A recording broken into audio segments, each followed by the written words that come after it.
তাই তোমাদের মাথা তুমি কাটার জন্য এখানে এটা কাটার জায়গা, এখান থেকে কিনলে সে কাটবে। তাহলে তোমাদের মাথা যে গেলে তোমরা ঘরে নিয়ে পুজো করো। তোমরা তোমাদের মাতাকে কোরবানির হাটে কেন এনেছো?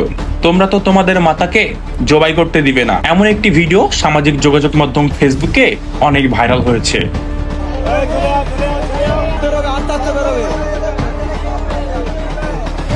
একদিকে গরুকে গোমাতা বলা, অন্যদিকে তা বিক্রি করা নিয়ে হাটে কটাক্ষের শিকার হতে হচ্ছে।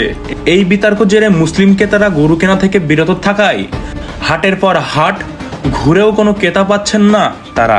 শিক্ষিত ছেলে, আমরা পড়াশুনো জানি, কিন্তু সরকার একটা চাকরি দিতে পারছে না। কিন্তু আমাদের পেটের ভাত মেরে গরু বিক্রি করতে না পারায় চরম লোকসান আর দুশ্চিন্তায় মাথায় হাত পড়ছে সাধারণ খামারিদের। 1.5 লাখ টাকা দেনা আছে এই গরুর উপরে, কিন্তু আমরা কি করব? ক্রেতা সংকটের এই টানপাড়ানে পুঁজি হারানোর ভয়ে কান্নায় ভেঙে পড়ছে অনেকেই।